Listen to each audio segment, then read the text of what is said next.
Баянгар аймгийн засаг даргын 5 газараас бэлтгэн хүргэдэг шинэ Баянгарын төлөө цовруул нэвтрүүлэг эхэлж байна. Анхаарлаа хандуулна. Бид энэ удаагийн дугаартаа Монгол цэргийн өдөр зэвсэгт хүчний 95 жилийн ойг тэмдэглэн өнгөрүүлэх тухай аймгийн засаг даргын 2016 оны 140-р захирамжаар батлагдсан хөтөлбөрийн дагуу батлан хамгаалах бодлого зорилт зэвсэгт хүчний үйл ажиллагааг иргэдэд сурталчлан таниулах зорилгоор зохион байгуулсан ажлуудын талаар нэвтрүүлгээ бэлтгэн хүргэж байна. Аймгийн төвийн ерөнхий боловсролын сургуулийн ахлах ангийн сурагчдын дунд цэрэг спортын дүл тоглолтыг 8 төрлөөр явуулж Политехникийн коллежийн бүрэгдүүд баг тэргүүлсэн юм. Аймгийн засаг даргын нэрэмжит Монгол цэрэг 95 бүх нийтийн марафон гүйлтийн тэмцээнийг энгийн болон цэргийн гэж шалгаруулсан юм. Цэргийн төрөлд зэвсэгт хүчний 339 дугаар ангийн гэрээ цэрэг байлдагч Батсайхан энгийн төрөлд анх баяр нар эхний байруудад шалгарлаа. Тех баяртай байна баяртай. Тэгээ хилэг хөг алгадаа хэвээр. Гэрээсээ хаан тоодно. Цаас нэст өндөрөөс тгсэн. Хангалтайгаа бас юм хүн тийм зохион байгууллаа. Энд маань 216 хүн оролцлоо.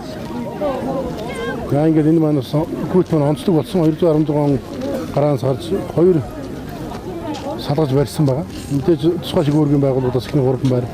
Ангийн буюу одоо бүхэл оролцож байгаа иргэдээс 3 байрыг барьсан байгаа.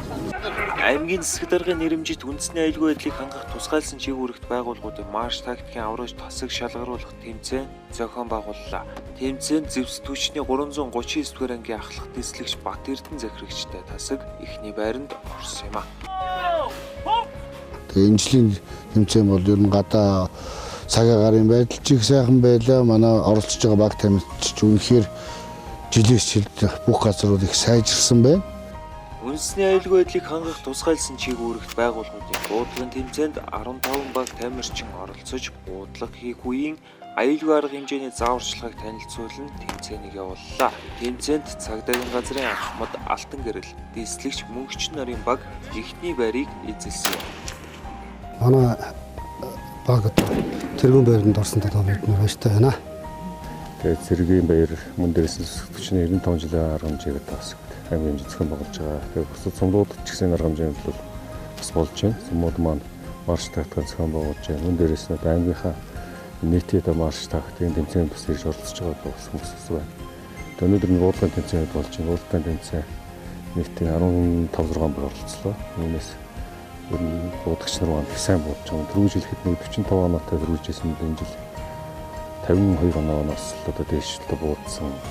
Одоо дүнгээр л одоо барьцалж байгаа бол бас илүү чанарч байна гэж ойлгочлоо байна. Монгол цэргийн өдөр зэвсэгт хүчний 95 жилийн ойн баярын хурал хүндэтгэлийн концертыг аймгийн хөгжим драмын театр зохион байгуулсан.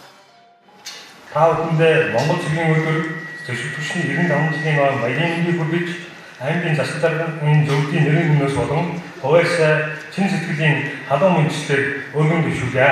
Баярын хаалт болгож цэргийн хүрээний байгууллагуудын оройн нэгдсэн тоолгыг аймгийн төв талбайд явуулж аймгийн засаг дарагт илтгэл өгсөн юм. Ингэснээр Монгол цэргийн өдрийг өгдсөн олон ажлуудын хаалтыг амжилттай хийлээ. Мөрөндөө цэцэгч 339 дугаар ангийн 3 дугаар ороод оройтой явуулсан ахуй бацраг. Мөрөндөө цэцэгчний эмэгтэйчүүд оройтой явуулж дууслаа. Оройтой явуулсан цэцэгч орой.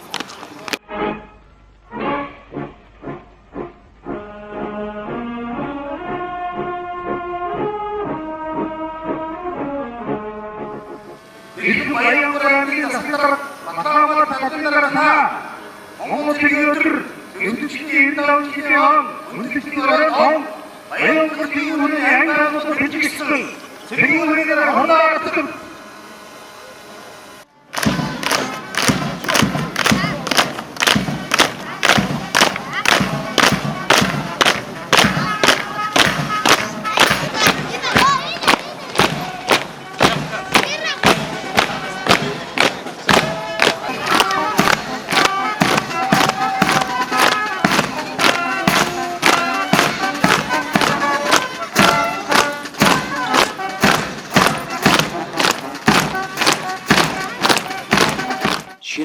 өнөөдрийн төлөө нэвтрүүлэгтэй хамт байсан үзэгч та бүхэнд баярлалаа. Үзэгч та манай нэвтрүүлгийг 7 хоног бүрийн лхавг гарагийн 19 цаг 30 минутаас ETV телевизээр хүлээн авч үзээрэй. Дараагийн нэвтрүүлгээр эргэн уулзтлаа. Түр баяртай.